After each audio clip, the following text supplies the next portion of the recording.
History remembers the facts, but what about the phantoms that refuse to be forgotten? Welcome back to The Common Historian, where history meets the supernatural. I'm Jeremy, and tonight I'm joined by JD Currie and Angela Paul from the new Era Paranormal Investigators to cover the dark secrets of the Underground Railroad through the Remnants Project documentary series. So grab your favorite beverage, dim the lights, and prepare to journey into a world where history refuses to stay buried. Welcome, JD and Angela. How are you? Hi, great. Thanks. Thank you. Doing well. Well, So, just to get started, can you guys tell us about the new era paranormal investigators and kind of what led you guys to get started or get formed? in 2022, I started the New Era Paranormal Investigators, a group for young adults to get involved in the paranormal community. I was following the Pioneer Paranormal Society as I started at Alfred State College, which is still doing well today. Then we decided to start a YouTube series for NEPI, and that's when Angela came in. Yeah. Yeah. So I've been part of NEPI since 2023, I believe. Found them through a Facebook group. Always been interested in the paranormal and kind of spooky. So yeah, I joined them on one of their investigations close to my hometown, and it was really unforgettable. So Oh, very nice. So, the Remnant Project, I understand it's kind of a history-focused paranormal investigation series where I think currently you guys are focusing on the Underground Railroads for the East Coast. What inspired this approach to using paranormal investigation to fill gaps in the historical records? Yeah, so I've always kind of had this idea. It was kind of a story that I felt that I needed to tell for the community that was always part of my life and I had developed over the years. The idea is basically to use paranormal investigations to try to uncover details about historical events and use paranormal investigations to expand documented history. Underground Railroad is a good place to start because very little is detailed about a lot of this work, this mm, history. yeah. I just thought it was fascinating that you guys were focusing in on the Underground Railroad because, like you said, that it doesn't, I don't know if it doesn't get as much coverage it probably should. So now you got investigations planned, I think, from May to September at different locations in New York, Ohio, Pennsylvania. So, what makes the locations that you guys have chosen historically significant to the Underground Railroad story? Angela, if you want to talk about that, seeing your first investigation with NEPI was kind of the starting point. Yeah. So we mostly wanted to choose locations that we know were stops along the Underground Railroad or had some association. The first investigation that I tagged along on was the Star Clark Tin Shop in Mexico, New York, which was used as a safe house. And so, yeah, we've been choosing kind of locations that have some documented history, but kind of going in a little bit blind as well. Yeah, kind of getting more of a feel for the emotions and everything else tied to it as well, which has been nice.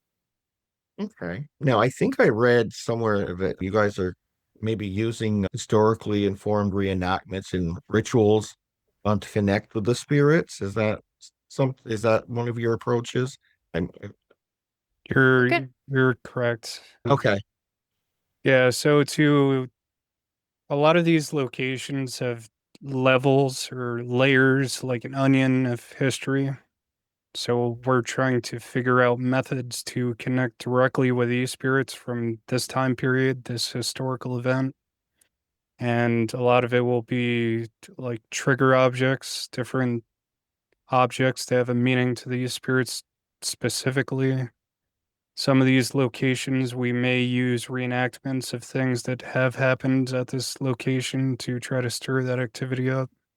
Not necessarily provoke, but more just to get a get them to remember, recognize that we're trying to connect with them specifically We're also involving a lot of psychic and witchcraft methods to connect with them, provide healing in ways, and allow them to tell their stories. I just thought it was a very unique kind of way of going about it. And, it would seem like that it would trigger activity. And so that's what it was something I was very curious about. And I thought it was unique. So, what other equipment and other investigation techniques are you guys using during your work on the documentary? So we're using a lot of this standard equipment, but we might end up developing either not necessarily new equipment, but altered equipment. Like one of the ideas that we've been discussing is maybe a music box with hymns or songs that the Underground Railroad would have used.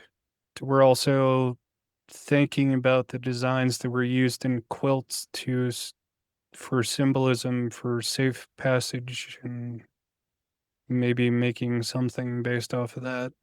So, you guys, I believe, have a Patreon that kind of helps fund the documentary. I mean, you offer different tiers. Do you want to kind of explain what those tiers are and what people get for that? Just to kind of plug that if you'd like.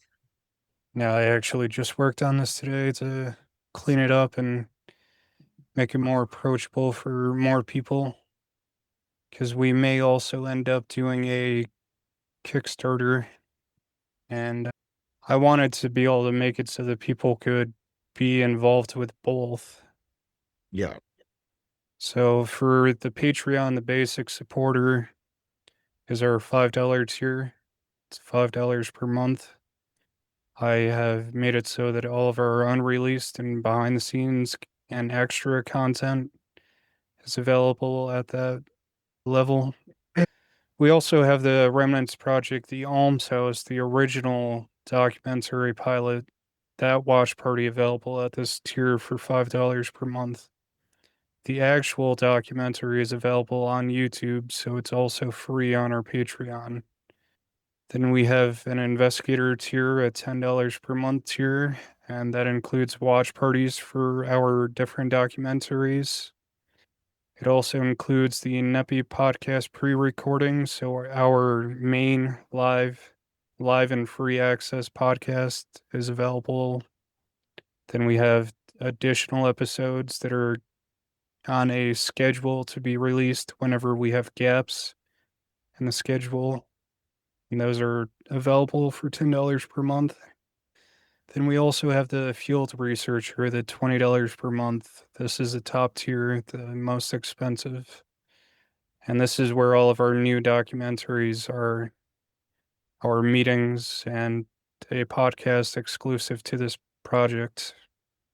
Oh, that's great. Yeah, you have a kind of a tier for everyone, depending on how involved they want to get. So that's really nice. There's a lot Uh, of different content and a lot of ability to be involved. I also, you've mentioned that there was some additional locations that are under consideration for this coming season. What's the criteria, or what's the criteria for selecting sites for the documentary series?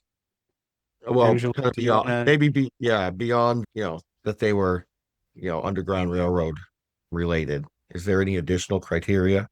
I guess like we kind of just we're picking locations. I mean, of course, part of it is also just, accessibility, being able to get there, that kind of thing. But we also kind of wanted to pick some places I think that are a little bit more unknown, I would say. Some places that might not have, been covered a lot or, are kind of a little bit different from such as like a manor or, a house. More like I think we were looking at a museum in Pittsburgh. Is that correct, JD? It was a art gallery. Yeah, art gallery, sorry. But yeah, so trying to choose some like different locations that might have different energies, different stories. We have a Yeah, really unique location that was actually during our meeting. We had Irene under the Estes method, so she was not able to hear us at all.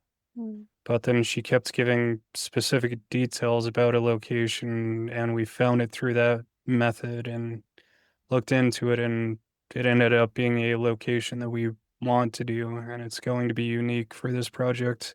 It's not going to be a place you would think of. Yeah. Oh, Forgot about that. that's That was interesting. yeah, that is an interesting way to find it, and you know, excited to see what that is. Well, we were trying to keep it diverse and not just all these safe houses, like different parts of the history. Yeah. Yeah, yeah, and kind of covering all aspects. Mm. Yep. From your investigations of Underground Railroad sites, do you see patterns between documented historical trauma and the paranormal activity there? Yeah, because Angela got a good taste of that. Oh yeah. Yeah. No, definitely. A lot of these locations definitely have a heaviness to them. And there's, when you kind of stir things up, a lot of that trauma, I think, gets stirred up with it. Yeah. The first investigation that I accompanied NEPI with, I underwent the Estes method. And I think I ended up connecting with a mother and a son. And it was, yeah, just very emotional experience. And that kind of cemented, you know, my collaboration with NEPI and everything. But yeah, it was a very one of those things that sticks in your mind for sure.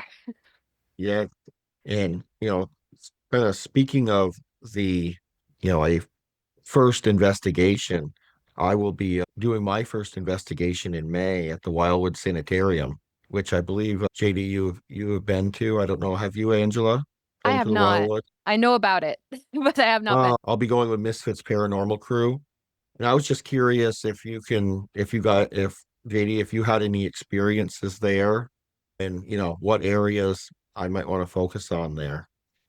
Yeah, so for my original group, the first one that I founded, Pioneer Paranormal Society at Alfred State College, we went to the Wildwood Sanitarium.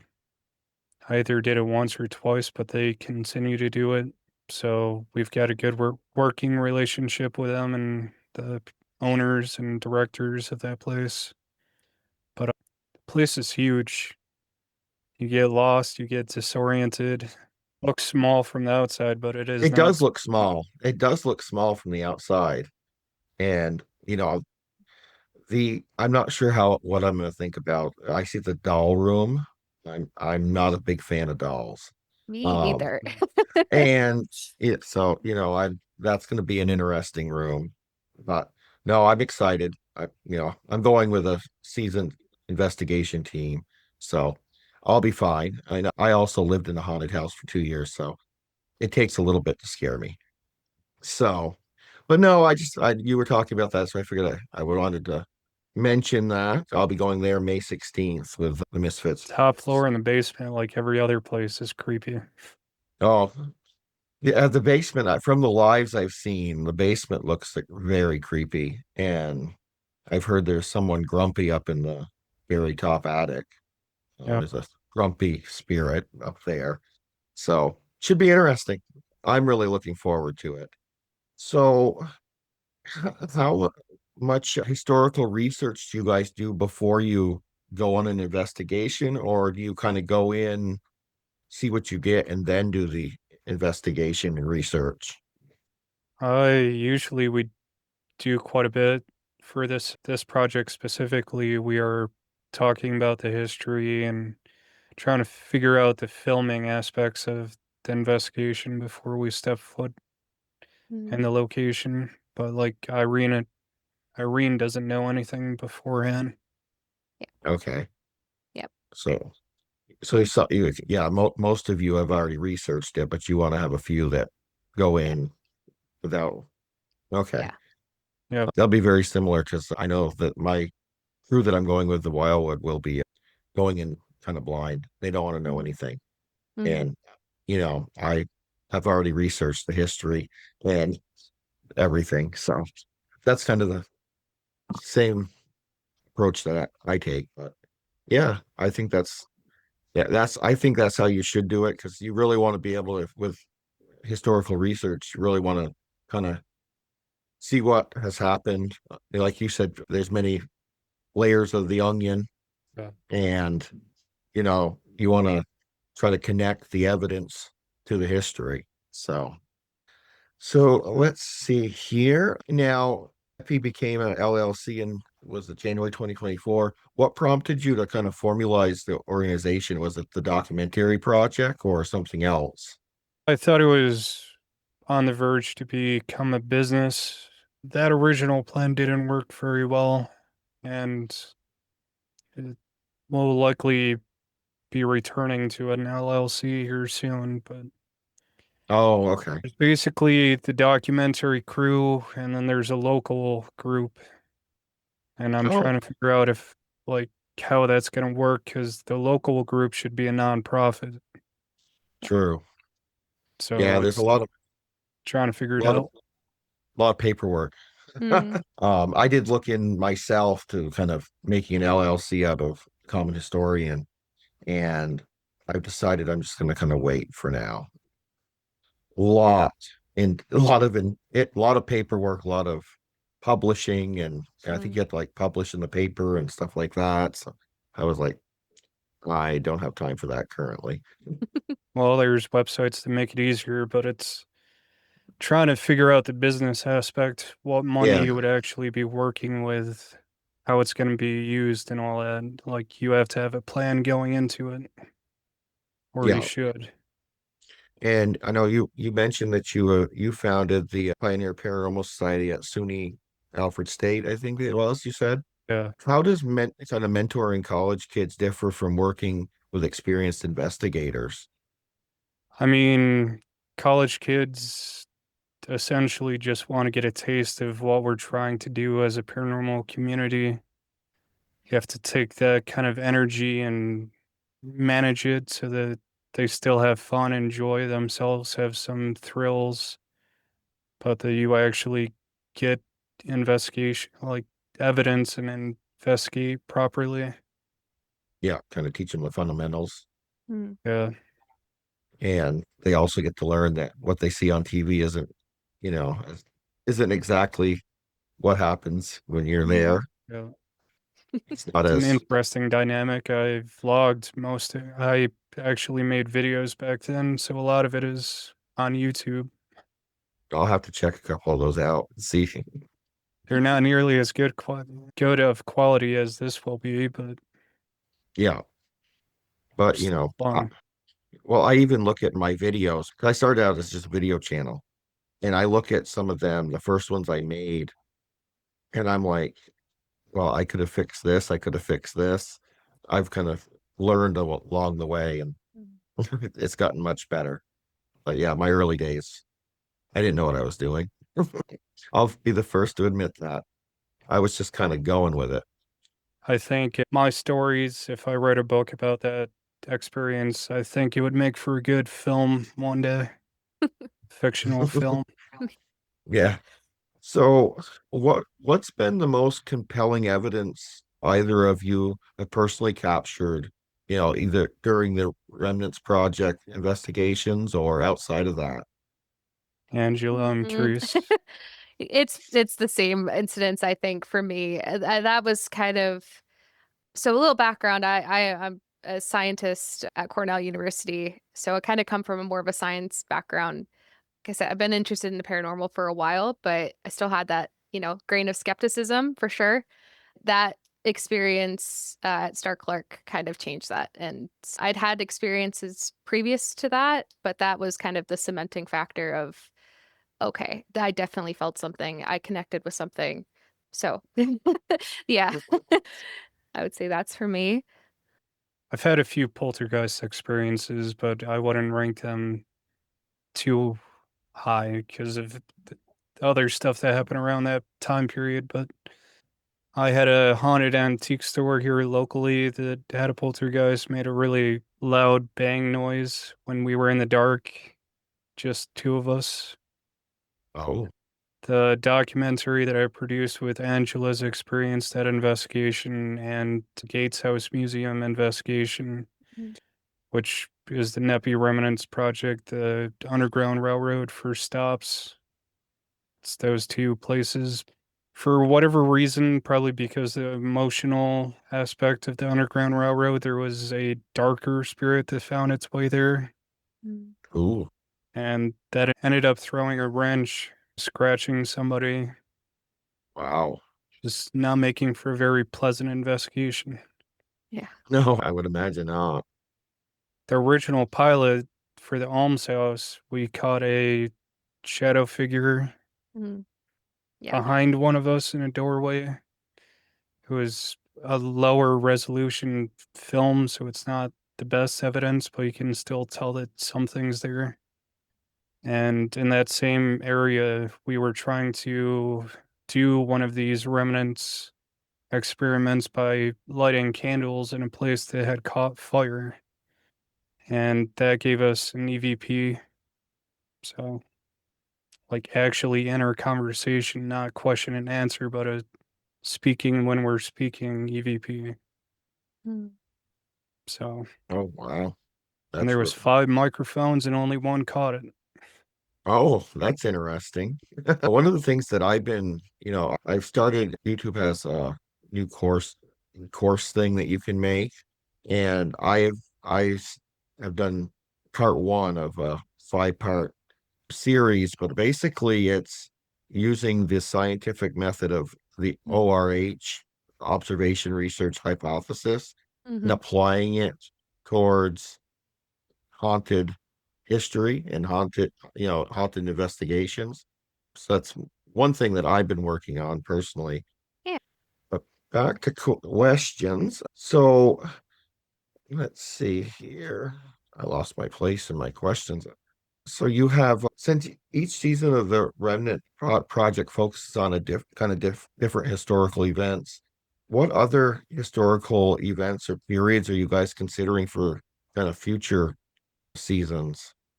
Angela, if you want to throw some ideas out there, Oh, I'm in the hot seat. Sure.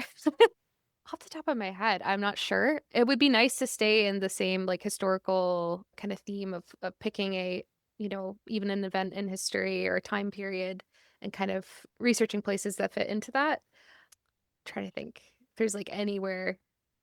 I don't really have anything on top of my mind, JD. I don't know if you got anything, but so before the Underground Railroad, I was specifically thinking about the Erie Canal. oh, yeah, okay. Yep. But did Oh, you that guys would know be that there's a Erie Canal in Pennsylvania also? oh, No. So I just don't think that was the right time to start with the Erie Canal back when I tried to do it in 23. Greystone Manor might be a good place to go. I know they had an encampment or something near there. I'm trying to remember from my interview with Heather. I know they had something that they're tied, the manor's kind of tied with some of the Erie Canal events. I think it was an encampment. Oh man, I think there might be some burials if I remember right there. Well, again, places like that have layers of history, so could be Oh saying yeah, more about that. and the Greystone. I know there's the Native American aspect of it, and then the layers of family history. Yeah. But that place kind of fascinates me as well. It's on my must visit. Yeah, but besides that, I can't really tell you.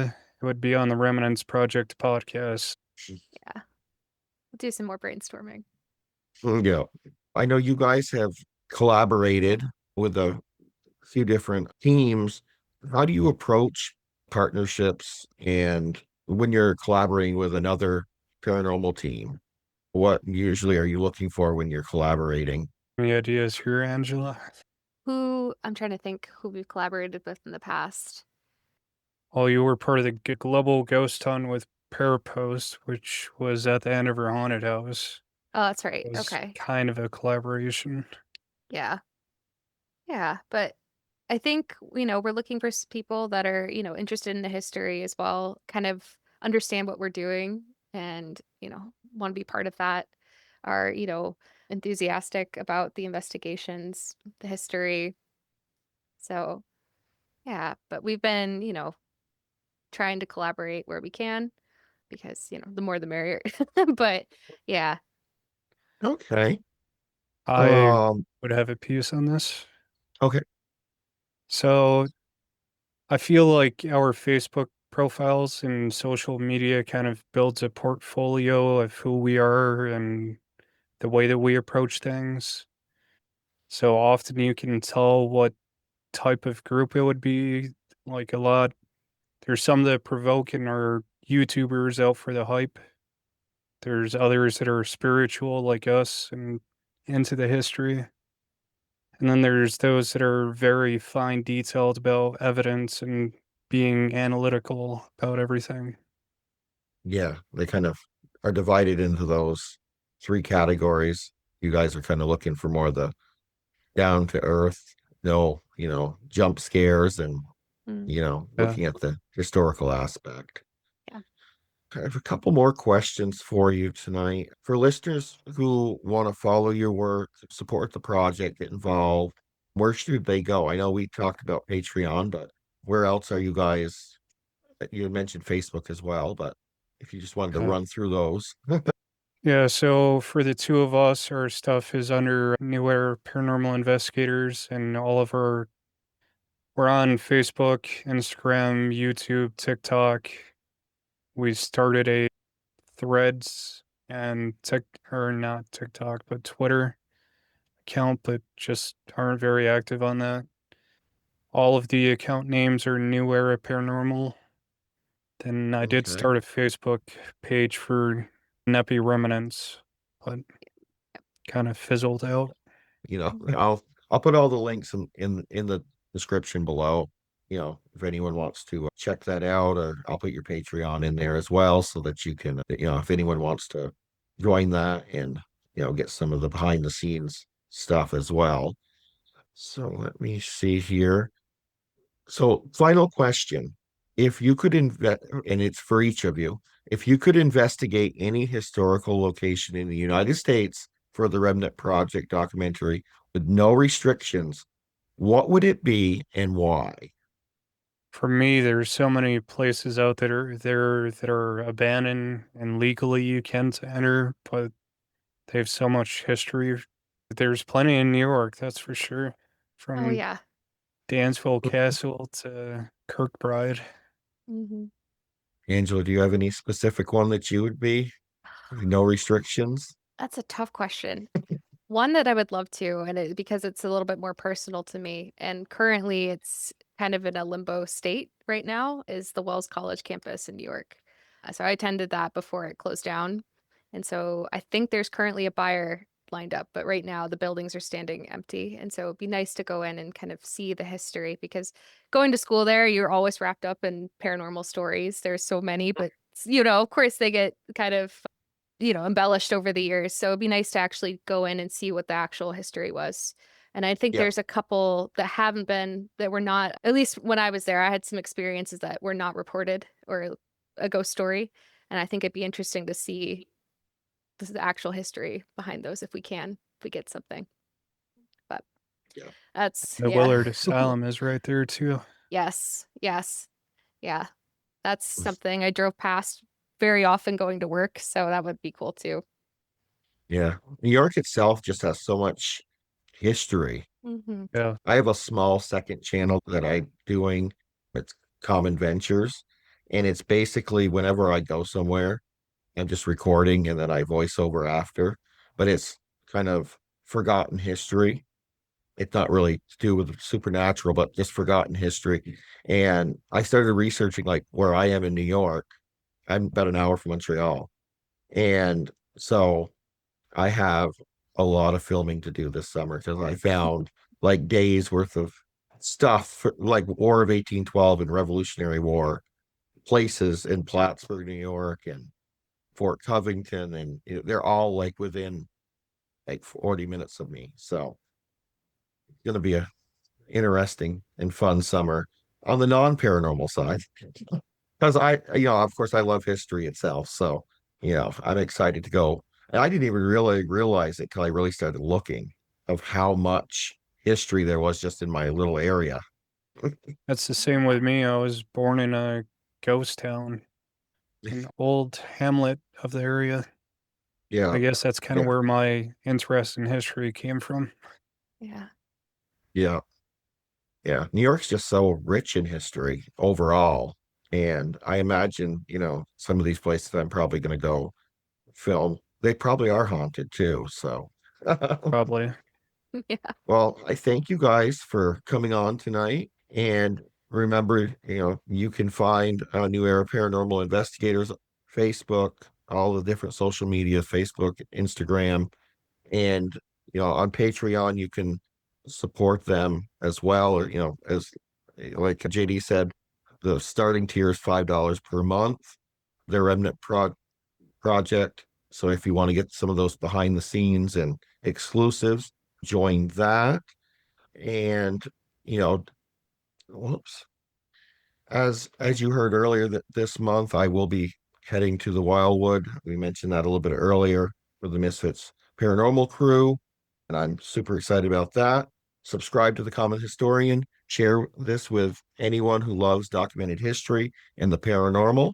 I will put all of NEPI's in the Remnant Project's links in the description below.